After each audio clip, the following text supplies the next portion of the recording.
Welcome to the horror zone Shravan Kumar के साथ। यह कहानी राहुल की है। राहुल बेंगलोर में जॉब करता था। वह किसी काम से अपने गांव सागरपुर राजस्थान आया था। काम पूरा हो जाने के बाद वह बेंगलोर जाने लगा।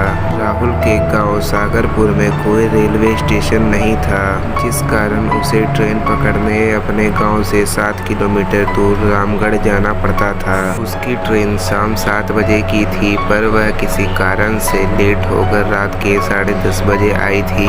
जब ट्रेन रेलवे स्टेशन पर आई तब राहुल जाकर अपनी ट्रेन के सीट पर बैठ गया। समय बाद ट्रेन चल पड़ी। रात हो चुकी थी, सभी पैसेंजर सो गए थे। राहुल भी बहुत थका हुआ था, वह भी जाकर अपने सीट पर सो गया।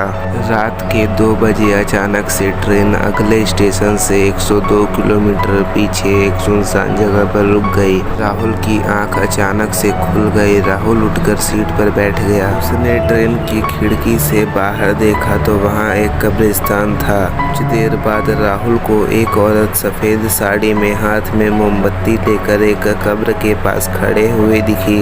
राहुल को लगा कि वह औरत अपने किसी परिजन की मृत्यु के बाद कब्र पर शोक मना रही है। पर कुछ पल के बाद वह औरत राहुल की ओर देखी और उसकी तरफ बढ़ने लगी।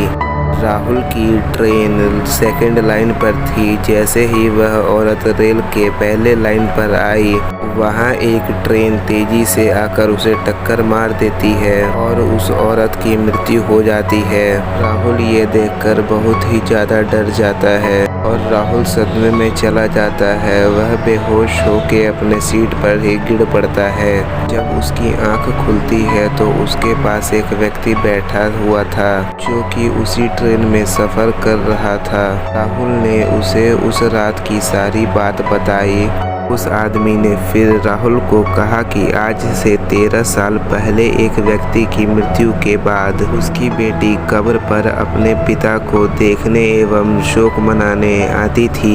एक दिन जब वह अपने पिता को देखकर वापस जा रही थी, तभी एक ट्रेन ने उसे टक्कर मार दी और उसकी वहीं पर मृत्यु हो गई। उसके कुछ सालों बाद से वह औरत किसी को दिखाई देती है, पर वह किसी भी व्यक्ति को नुकसान नहीं पहुंचाती है। और भी ऐसी हॉरर कहानियों के लिए द हॉरर जोन को सब्सक्राइब करें।